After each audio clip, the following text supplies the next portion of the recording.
datangnya dari seorang guru, seorang cikgu yang berkongsi pengalaman. Nama yang beliau gunakan bukan nama sebenar, nama samaran Suziana. Kata Cikgu Suziana, beliau pernah satu ketika mengadakan satu perkhemahan di salah sebuah kawasan di Singapura.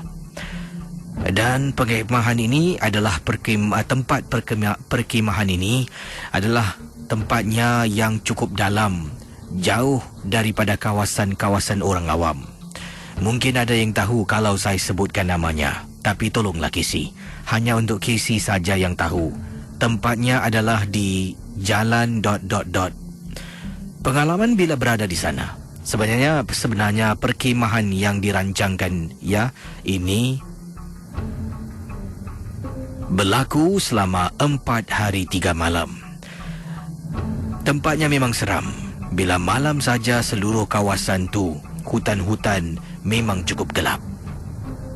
Salah seorang, kata Cikgu Suziana, anak murid saya bangsa Melayu yang dah terkena rasukan, sehingga kan saya dikejutkan dalam bilik tidur guru.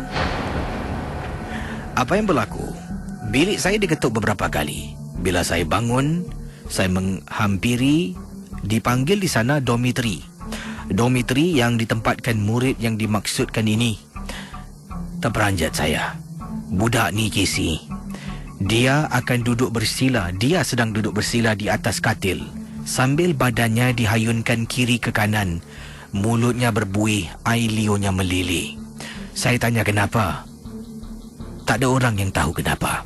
Sampai kan terpaksa kita memanggil pegawai-pegawai yang ada di kawasan perkhemahan yang kami telah pun menggunakan tempatnya.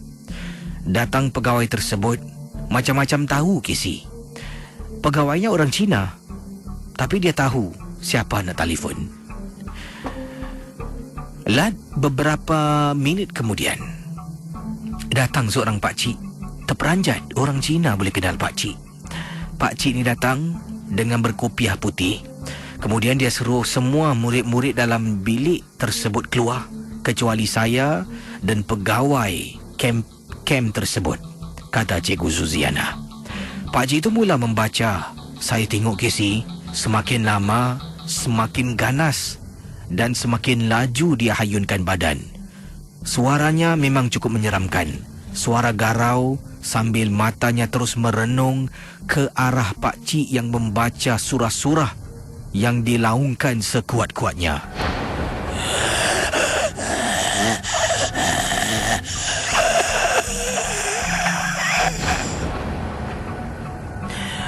Mungkin itulah bunyi yang dikeluarkan.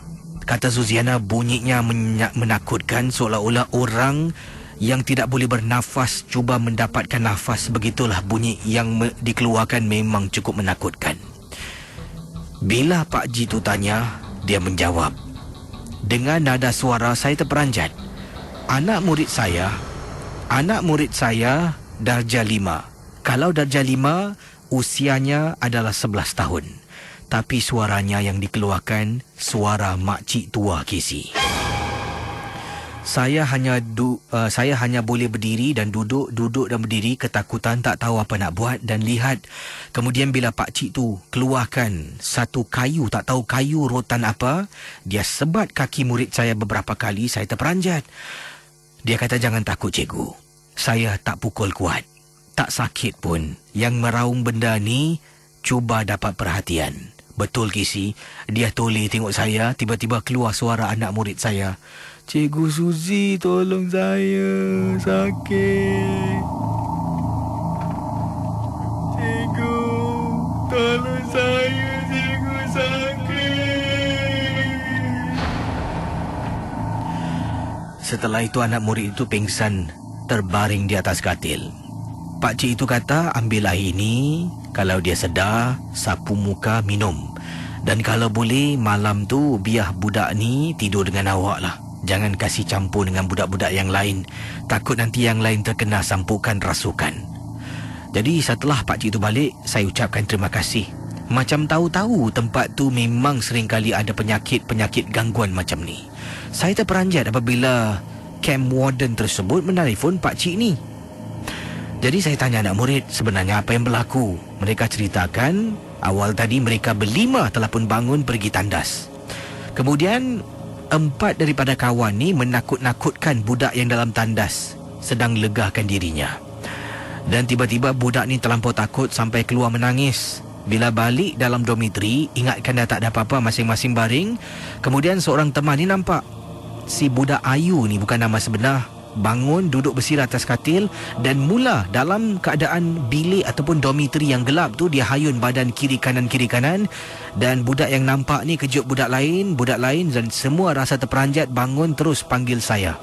Itulah kisahnya dari seorang guru dari sekolah tak boleh saya sebutkan.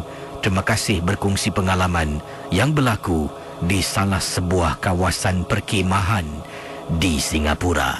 Kisah-kisah yang